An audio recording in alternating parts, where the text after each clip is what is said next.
Lido o texto, mantenha a sua Bíblia aberta comigo nesta passagem. Às margens dos rios da Babilônia, nós nos assentávamos e chorávamos. Nos salgueiros que lá havia, pendurávamos as nossas harpas, pois aqueles que nos levaram cativos nos pediam canções, e os nossos opressores, que fôssemos alegres, dizendo: entoai-nos alguns dos cânticos de Sião. Como, porém, haveríamos de entoar o canto do Senhor em terra estranha? Se eu de ti me esquecer, ó Jerusalém, que se resseque a minha mão direita, apegue-se-me a língua ao paladar, se me não lembrar de ti, se não preferir eu, Jerusalém, a minha maior alegria. Contra os filhos de Edom, lembra-te, Senhor, do dia de Jerusalém, pois diziam: arrasai, arrasai-a até os fundamentos. Filha da Babilônia, que hás de ser destruída. Feliz aquele que te der o pago do mal que nos fizeste. Feliz aquele que pegar teus filhos e esmagá-los contra a pedra. Eu quero tratar hoje sobre o lamento de um exilado, é o nosso tema, o lamento de um exilado. Bom, vocês têm plena ciência de que o livro de Salmos é o maior livro da Bíblia. O livro de Salmos foi escrito num período de 1000 anos, e eles foram reunidos depois em categorias e divididos em 5 livros, porque você tem livros, você tem salmos de Moisés, você tem salmos pós-cativeiro babilônico. O Saltério foi classificado em 5 livros, vocês bem sabem disso. O primeiro livro de 1 ao 42, o segundo livro do 43 ao 72, o terceiro livro do 73 ao 89, o quarto livro do 90 ao 106 e o quinto livro do 107 ao 150. Então nós estamos aqui no quinto livro do Saltério. Este é um dos salmos talvez mais controvertidos de todo o Saltério. Isso por causa da pesada oração imprecatória presente nos versos 7 a 9, contra Edom e contra a Babilônia. O autor desse salmo é desconhecido, é um salmo anônimo. Então você tem vários salmos, a maioria deles de Davi. Nós temos dos 150 salmos, 73 salmos de Davi. Nós temos salmos de Moisés, de Salomão, de Asaf, dos filhos de Coré. Nós temos salmos anônimos, e este é um salmo anônimo, nós não sabemos quem é o seu escritor. Mas sabemos muito bem o contexto, ou a realidade, ou o cenário que esse salmo descreve. Jerusalém, a capital de Israel, a cidade conquistada por Davi dos jebuseus e transformada em cidade de Davi e capital de Israel, foi cercada pelos caldeus em 3 cercos, 606, 596 e 586 a.C., quando na verdade a cidade caiu nas mãos dos babilônios, dos caldeus. A cidade foi passada ao fio da espada, a cidade foi arrasada, foi queimada, foi destruída, e o povo de Judá estava nesse tempo extremamente corrompido. Por quê? Porque o povo não quis dar ouvidos à voz de Deus através dos profetas. Vale destacar que as 10 tribos do norte, que formaram o que nós chamamos de Israel, capital Samaria, já tinha caído há muitos anos. No ano 722, no poder do grande e poderoso império assírio. Porém, as duas tribos do sul, chamado Reino de Judá, o reino que haveria de dar sequência à esperança messiânica, porque o Messias descenderia da tribo de Judá, da dinastia de Davi, não quis ouvir a voz de Deus também. Deus enviou profetas, e eles perseguiram os profetas, e eles mataram os profetas, e se corromperam ao extremo, moral e espiritualmente. Os sacerdotes estavam completamente corrompidos. Os falsos profetas pregavam por dinheiro.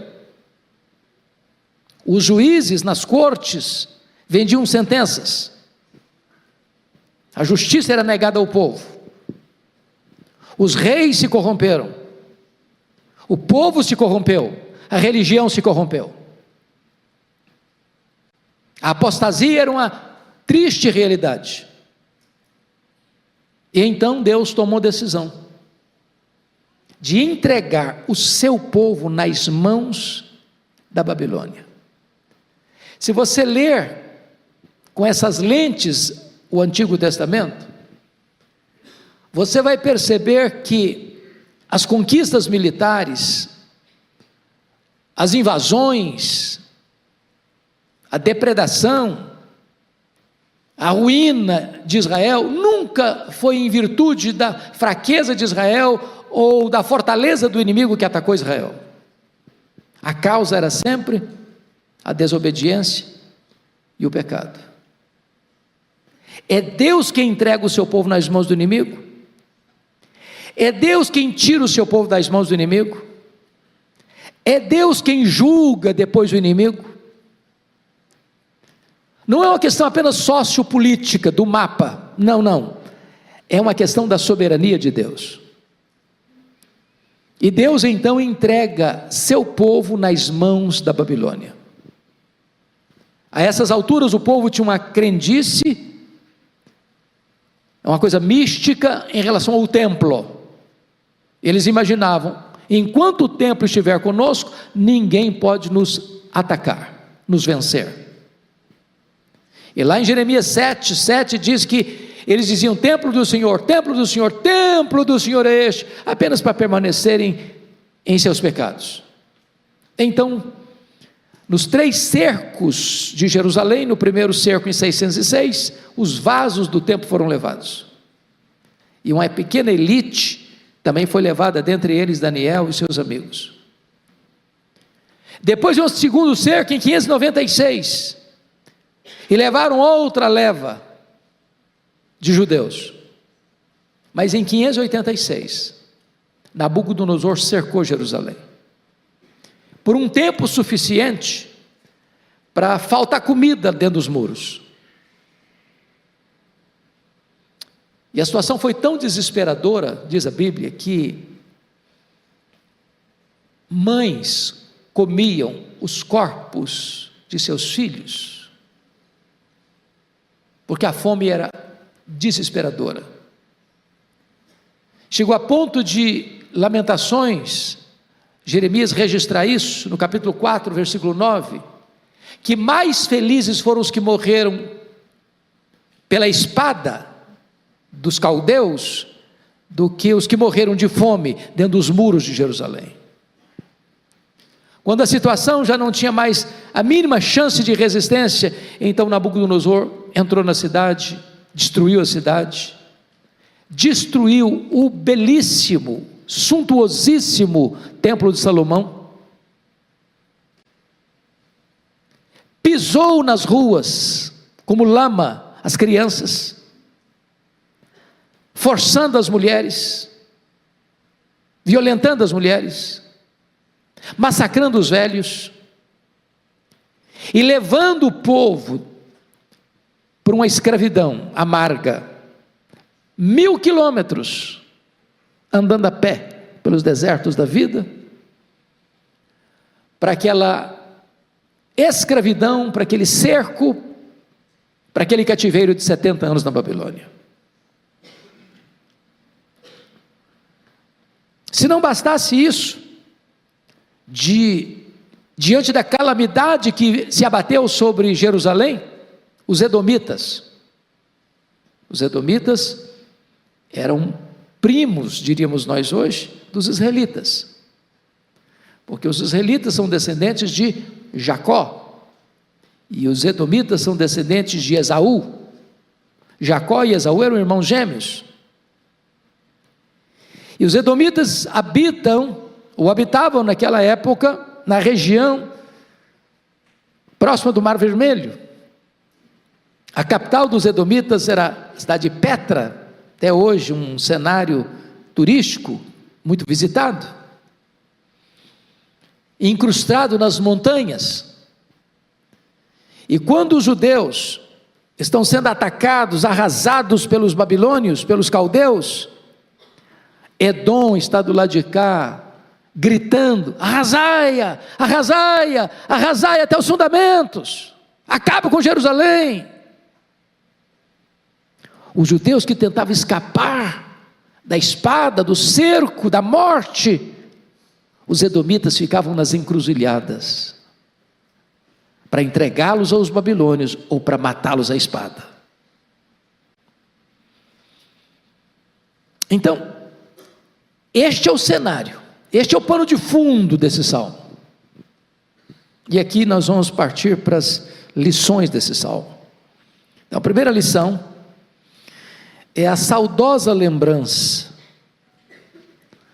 ou o infortúnio da Babilônia. Então vamos dar uma olhadinha nos versos 1 a 3, você pode ler comigo em voz alta, versos 1 a 3, vamos juntos?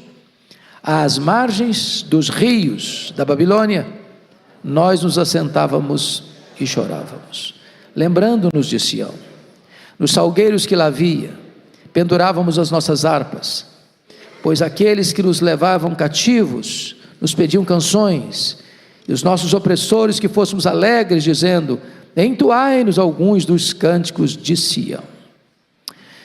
Bom, meus amados, diante da situação, portanto, da vida espiritual rebelada contra Deus, do reino de Judá, tendo reis tão maus quanto Acais e Manassés, o povo vai deixando a lei de Deus, o povo vai matando os profetas de Deus, os ricos vão oprimindo os pobres, os juízes vão vendendo sentenças. Então Deus trouxe a Babilônia e levou esse povo cativo. Mas notem agora a exposição do salmo. Primeiro, os cativos estavam num ambiente estranho. Estranho, versículo 1, está escrito aqui: às margens dos rios da Babilônia. Talvez o rio Quebar, talvez o rio Tigre, talvez o rio Eufrates, porque ele está falando de rios, não de rio. Eles estão lá, num lugar em que não gostariam de estar. E aqui eu vejo algumas coisas. Esses judeus perderam o quê? Perderam suas raízes, perderam a sua bandeira, perderam a sua nação, perderam as suas casas, perderam as suas vinhas, perderam as suas propriedades, perderam o seu templo, perderam os seus rituais sagrados, seus objetos sagrados, perderam a sua liberdade, perderam a sua dignidade. Eles estão onde não gostariam de estar. E se você perceber comigo, eles enfrentam algumas crises. Primeiro, a crise da desinstalação. Você viajar é uma coisa, você é livre para ir e voltar, a hora que você quiser. Mas você já imaginou o que é uma pessoa ser arrancada da sua terra, da sua casa, deixando para trás os seus bens, talvez deixando algum membro da família, e só parte da família sendo levada, sendo empurrado como bicho, como animal, caminhando 1000 quilômetros em desertos, a pé, debaixo da chibata.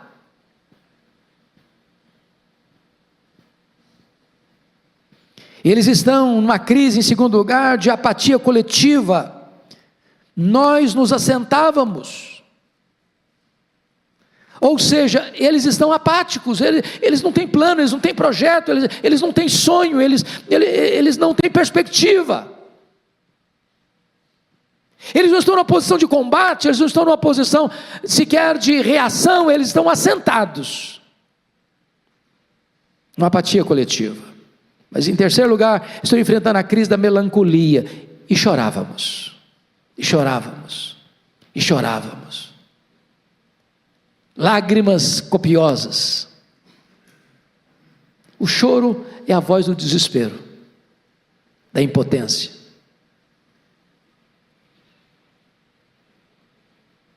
Quarto lugar, eles estão enfrentando a crise da nostalgia, lembrando-nos de Sião. Eles estão olhando às vezes no retrovisor. Nenhum projeto para frente, nenhum sonho.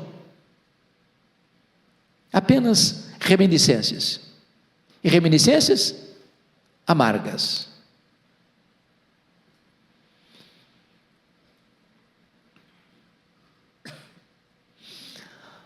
Em outras palavras, o choro deles acabou secando as lágrimas deles, mas acendendo a ira no coração deles. Porque vemos, em segundo lugar, os cativos sendo alvos de zombaria.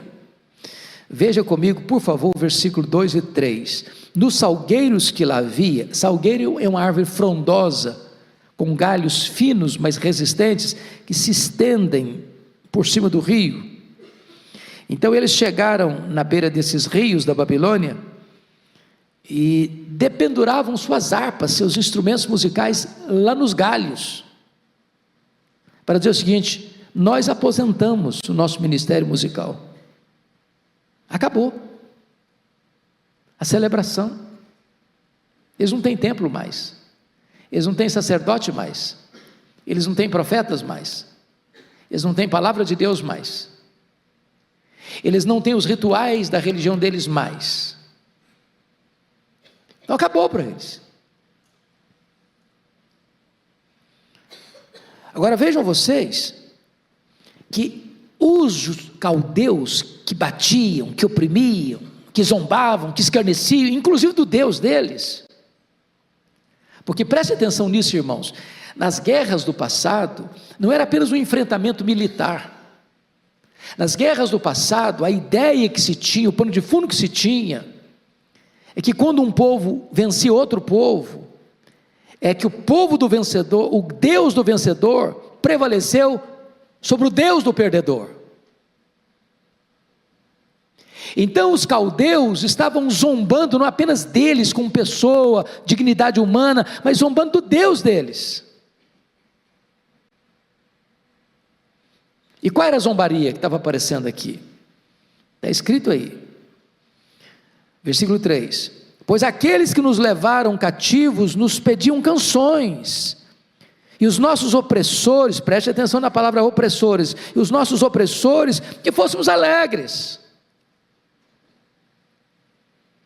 E mais, entoai-nos alguns dos cânticos de Sião. O ponto aqui é o seguinte: vocês têm harpa, vocês tocam bem, então, canta uma música para a gente festejar. Estão zombando dos judeus, escarnecendo os judeus. Eles estão querendo se divertir com música sagrada. Eles querem usar a música sagrada dos judeus para eles zombarem ainda mais. E talvez não tenha nada que machuque mais um ser humano do que ser forçado a agir contra a sua consciência, a negar sua fé, a blasfemar contra o seu Deus, a usar os elementos do culto sagrado para divertir os pagãos. E esses judeus estavam apáticos sim, nostálgicos sim, mas firmes. Nós não vamos cantar para favorecer a zombaria do nome de Deus. Nós não vamos cantar para alegrar esses pagãos que nos oprimem, que zombam da nossa fé. Nós não vamos de pendurar as nossas armas nos salgueiros. Nós não vamos fazer. Não vamos fazer. Em outras palavras, é melhor pendurar as harpas nos salgueiros do que profaná-las ao serviço dos ídolos. Eles estão em terra estranha, mas são servos de Deus e não dos deuses pagãos. Spurgeon chegou a dizer: é melhor ser mudo do que forçado a agradar o inimigo com cânticos forçados. Os caldeus oprimiram, os caldeus mataram, os caldeus espoliaram, os caldeus humilharam, e agora querem se divertir à custa dos que foram oprimidos, com as músicas que são feitas para a glória de Deus. Querem que essas músicas agora divirtam os pagãos. Meus irmãos, aqui vamos parar um pouquinho para fazer uma aplicação. Vocês acham que hoje, às vezes, as músicas de Deus são usadas para divertir os ímpios?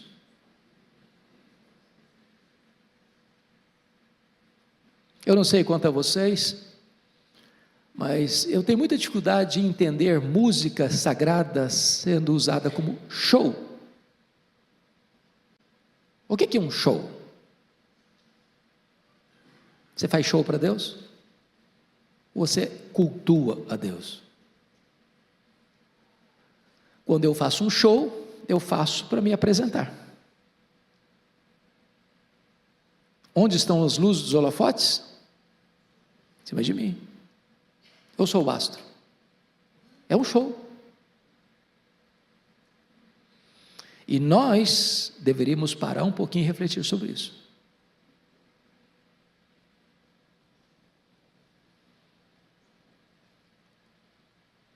O Salmo 40, versículo 3, o salmista diz assim: e me pôs nos lábios um novo cântico, um hino de louvor ao nosso Deus. Muitos verão essas coisas, temerão e confiarão no Senhor. Em outras palavras, a origem desta música é de cima.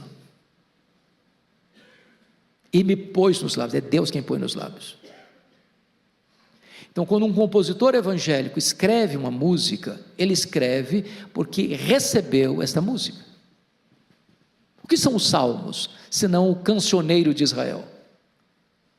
Os salmos foram escritos narrando as experiências dos escritores, mas inspirados pelo Espírito Santo, portanto é a palavra de Deus. Segundo, a natureza dessa música, um novo cântico, não é um novo de edição, mas é um novo sempre novo. Terceiro, o propósito dessa música, um hino de louvor ao nosso Deus.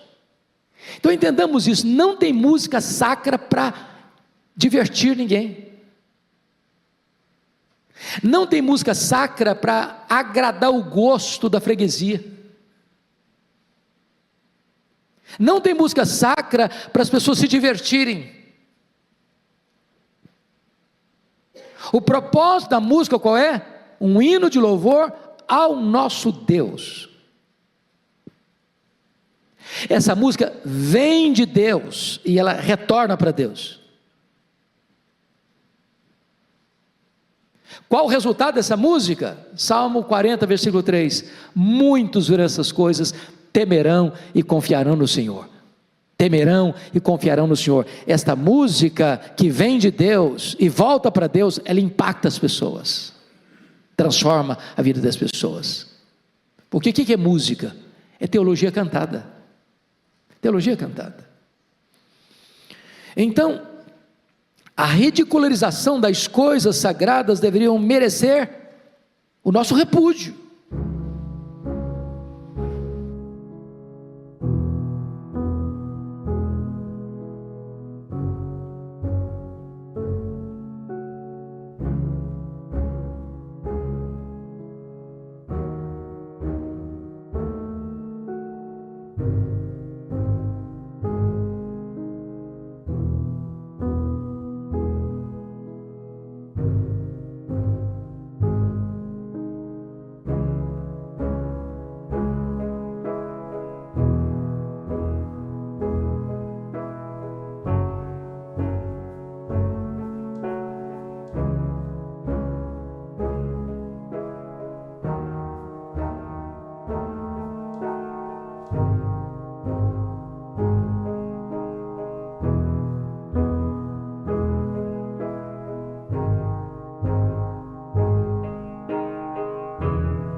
Ou seja, nós não podemos transformar os nossos hinos, as nossas canções sagradas, em passatempo para a diversão dos pagãos.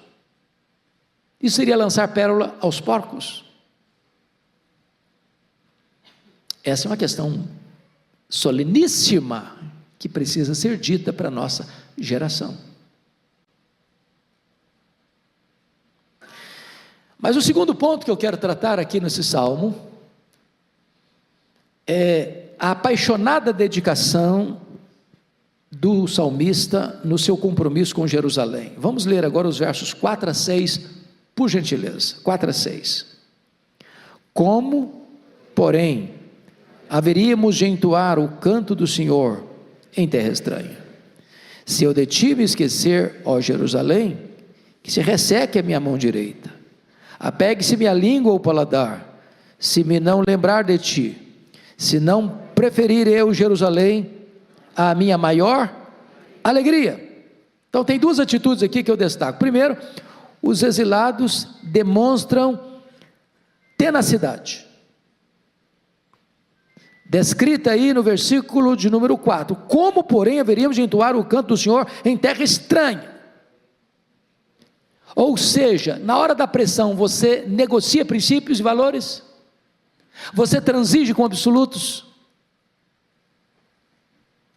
Ou você fica firme? Foi a postura de Daniel na Babilônia. Ele resolveu no seu coração não contaminar-se. Ou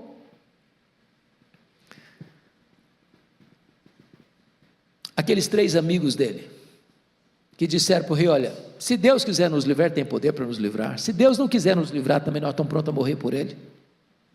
Mas nós não negociamos princípios e valores.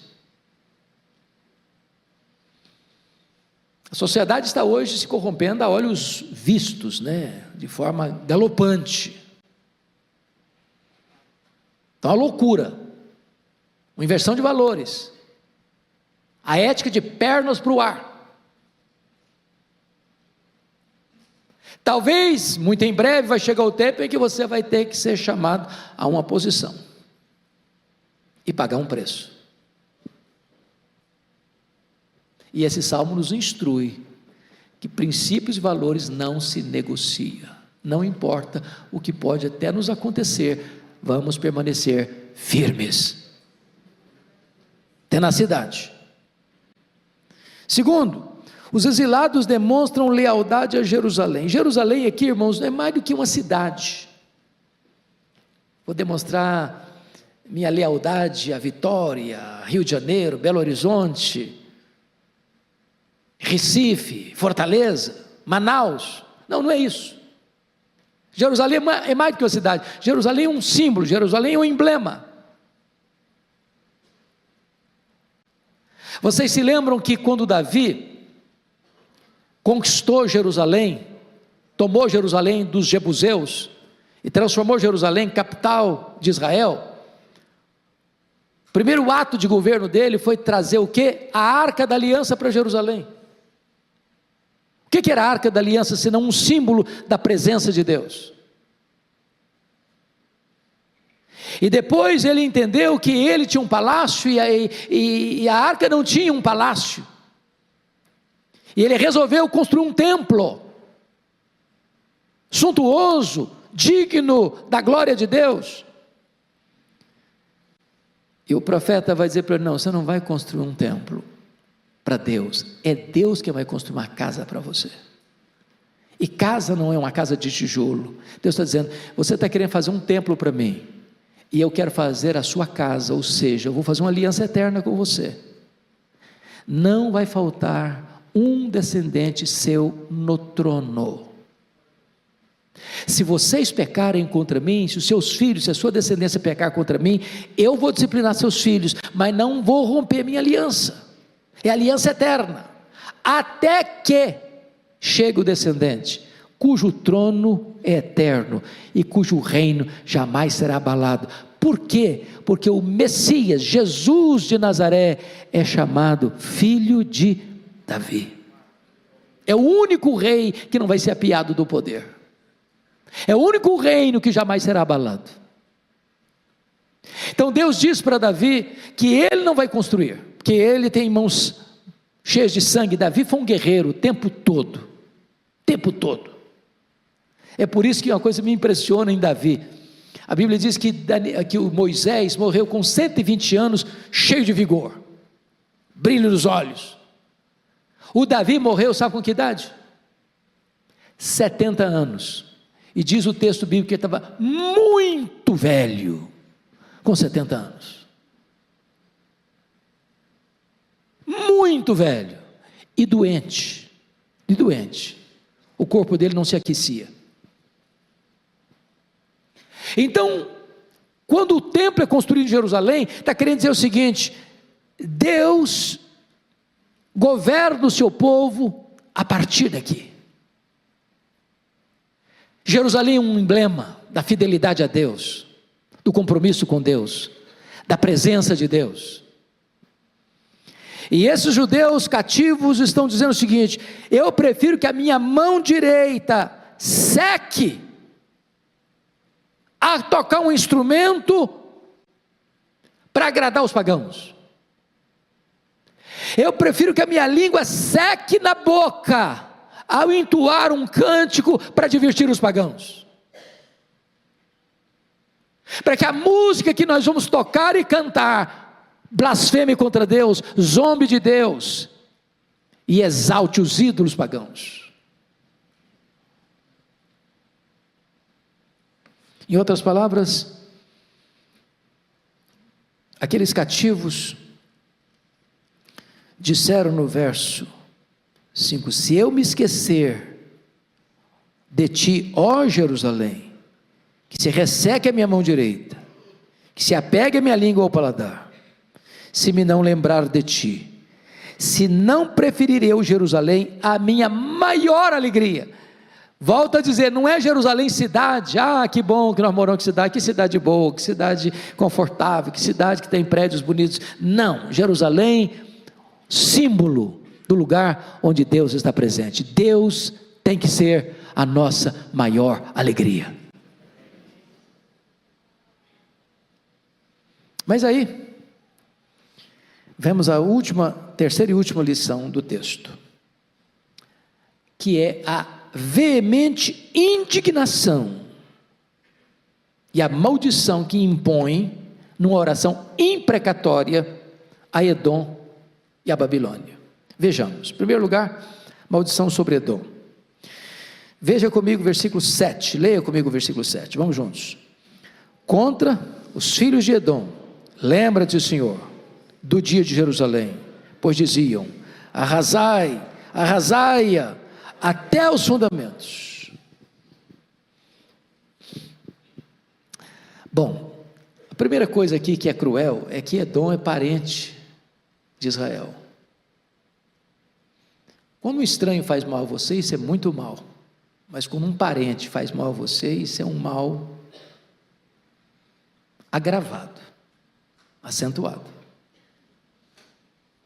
Segundo, você ficar feliz porque o outro está sofrendo é uma crueldade desumana. Eles não disseram para a Babilônia, quando Israel estava no auge, Judá estava no auge: vem cá, arrasa a cidade aí. Não, é no dia do aperto, é no dia do cerco, é no dia do choro, é no dia do luto, é no dia da perda. É muito triste alguém estar feliz porque o outro está sofrendo, está alegre porque o outro está chorando, está dando brados de alegria porque o outro está sofrendo a mais acachapante e dolorosa derrota. Aquilo que Edom fez não foi mal apenas aos olhos dos judeus, foi sobretudo mal aos olhos de Deus. A oração imprecatória dos judeus em relação a Edom é apenas uma expressão humana do juízo de Deus sobre a nação de Edom. Eu não sei se vocês sabem qual o livro da Bíblia que trata da queda de Edom, especificamente. Lembram? É o livro de Obadias, o menor livro do Velho Testamento. E eu preciso que você vá comigo para lá para você ler o que aconteceu. É o menor do Velho Testamento, então está perdido aí, tá? Você vai achar. Fica logo depois de Amós. Então abra lá, fácil de achar, Amós, mais fácil. Passou Amós, chegou Obadias. Então ele está entre Amós e Jonas, espremidinho aí no meio. Você vai ler comigo dos versos 10 a 14 de Obadias, porque só tem um capítulo. Obadias, acharam aí? Estão comigo? Então vamos, todos juntos. Por causa da violência feita a teu irmão Jacó, cobrir-te-á a vergonha, e serás exterminado para sempre. No dia em que, estando tu presente, estranhos lhe levaram os bens, e estrangeiros lhe entraram pelas portas, e deitaram sorte sobre Jerusalém, tu mesmo eras um deles. Mas tu não devias ter olhado com prazer para o dia de teu irmão, o dia da sua calamidade, nem ter te alegrado sobre os filhos de Judá, no dia da sua ruína, nem ter falado de boca cheia no dia da angústia. Não devias ter entrado pela porta do meu povo no dia da sua calamidade.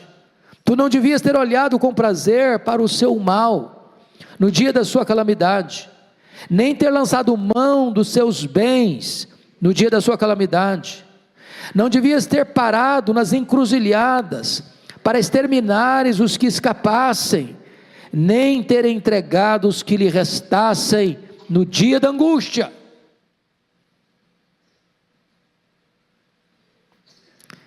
Tremendo isso, não? Sabe o que Deus vai fazer com esse povo? Olha o versículo 3 e 4. Vamos ler comigo, 3 e 4, vamos lá? A soberba do teu coração te enganou. Ó tu que habitas nas fendas das rochas, na tua alta morada, e dizes no teu coração: quem me deitará por terra? Se te remontares como águia e puseres o teu ninho entre as estrelas, de lá te derrubarei, diz o Senhor. Alguém aqui já foi a Petra, na Jordânia? Alguns já foram. Se você for daquela região, visite Petra. Você chega lá, são rochedos, e você entra por fendas das rochas, e eles construíram casas cavadas nas rochas. Quando chegava a noite, alguém olhava para Petra, olhava para aquela região, a sensação que se tinha é de que as estrelas estavam junto deles e eles junto às estrelas. A cidade era tão fortemente guardada pela estrutura das rochas, que eles tinham uma vaidade muito grande. Ninguém nos derruba daqui, ninguém nos tira daqui, ninguém nos vence aqui. Nós estamos colocando o nosso ninho entre as estrelas. Pois vieram os nabateus e destruíram Edom. Sabe qual a causa? Porque Edom celebrou a desgraça do seu irmão. Isso foi mal aos olhos de Deus. Um texto antes, Amós, vamos lá para Amós agora, só umas páginas antes, capítulo 1, verso 11 e 12, você vai ler comigo. Vamos juntos? Assim diz o Senhor: por 3 transgressões de Edom, e por 4, não sustarei o castigo, porque perseguiu o seu irmão à espada, e baniu toda misericórdia, e a sua ira não cessou de despedaçar, e esteve a sua indignação para sempre. Por isso meterei fogo a Temã, fogo que consumirá os castelos de Bosra. Ou seja, é causa e efeito. De Deus não se zomba. Aquilo que o homem semear, isso também ele ceifará. Mas agora, finalmente, vem a maldição sobre a Babilônia. Volta lá comigo, por gentileza, para o Salmo 137, para nós fecharmos a exposição. Versículo 8 e 9, é pesadíssimo esse texto. Pode ler comigo? Vamos juntos? Filha da Babilônia, que hás de ser destruída, feliz aquele que te der o pago do mal que nos fizeste, feliz aquele que pegar teus filhos e esmagá-los contra a pedra. Essa questão de esmagar a cabeça de crianças nas pedras era a prática dos caldeus. Eles fizeram isso em Jerusalém. A oração imprecatória é essa: Deus, pague a eles com a mesma moeda, dê a eles o que eles fizeram com os povos, que eles colham o que eles mesmos plantaram. Você lê em alguns salmos, você tem salmos de louvor, você tem salmos de lamento, você tem salmos penitenciais, você tem salmos messiânicos e você tem salmos imprecatórios. A revelação de Deus está sendo progressiva, e hoje, na fé cristã, nós somos ensinados a orar pelos que nos perseguem, a amar os nossos inimigos e a vencê-los com golpes de bondade, pagando o mal com o bem. Mas a Babilônia caiu, e as profecias de Jeremias, de Ezequiel e as profecias de Isaías levam-nos ao Apocalipse, que quando chega em Apocalipse, Babilônia é o símbolo, o emblema dos inimigos de Deus, de um sistema econômico, político e religioso que está em oposição a Cristo e a sua igreja. Tanto é verdade que Apocalipse 14 retrata a Babilônia como o quarto inimigo que vem atacar a igreja. O primeiro é o dragão, o segundo é o anticristo, o terceiro é o falso profeta, quarta a Babilônia. O que vai acontecer com a Babilônia? Capítulos 17 e 18 de Apocalipse tratam da queda da Babilônia. A Bíblia dedica 2 capítulos de Apocalipse para tratar da queda da Babilônia. Ela vai acabar. E Babilônia como cidade acabou. Era a grande cidade dos jardins suspensos, arrasada. Hoje, o espaço que era Babilônia é um deserto inóspito. E o que vai acontecer com a Babilônia? Abra sua Bíblia comigo e eu fecho aqui. Apocalipse capítulo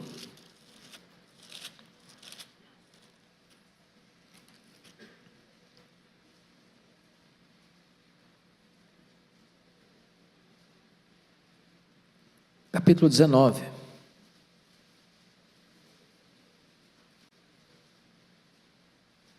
Versículos de 1 a 4. Vamos ler, queridos irmãos.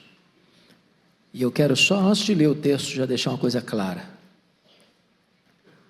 Deus é soberano. Os que conspiram contra Deus, os que zombam de Deus, os que escarnecem de Deus, os que oprimem, num momento parece que eles estão no comando. Eles estão fazendo, estão acontecendo.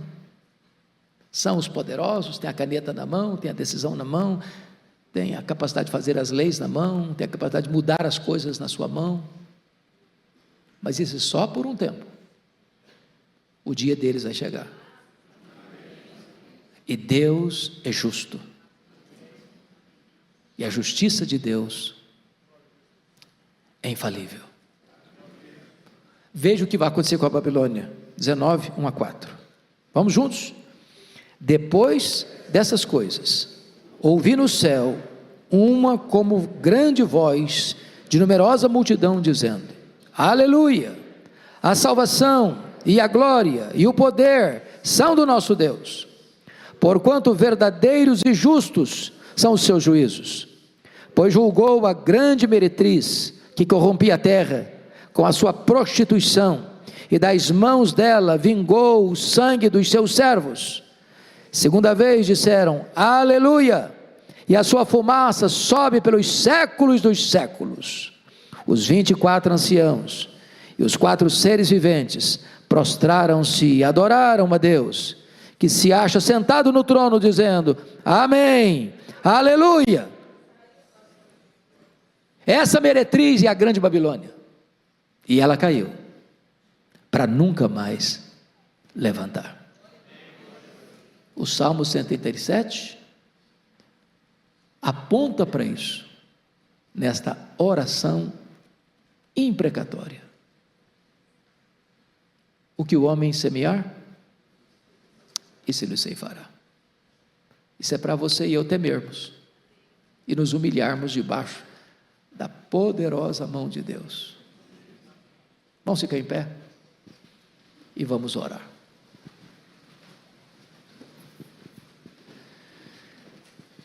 Senhor, a tua palavra é tão solene, suas advertências são tão claras e tão contundentes.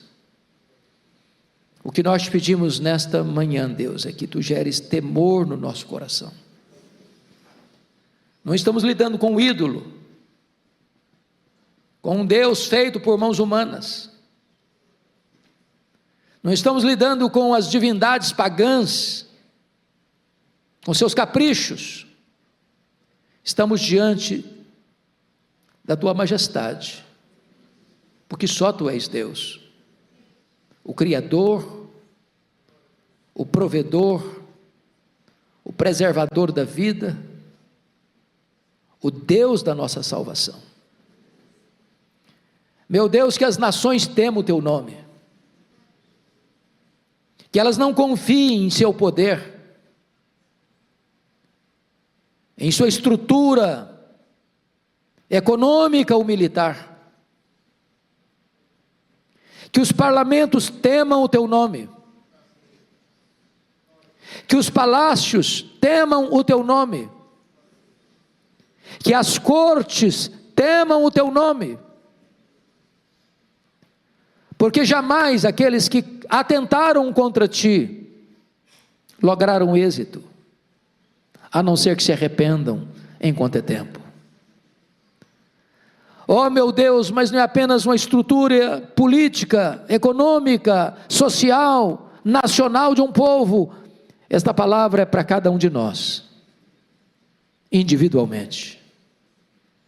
Dá-nos a bênção, Senhor, de sermos fiéis a Ti, de não negociarmos princípios e valores, ainda que estejamos em terra estranha, para o louvor da Tua glória, para testemunho do Evangelho, e para que a Tua igreja avance e o Teu reino se estabeleça, em nome de Jesus, amém.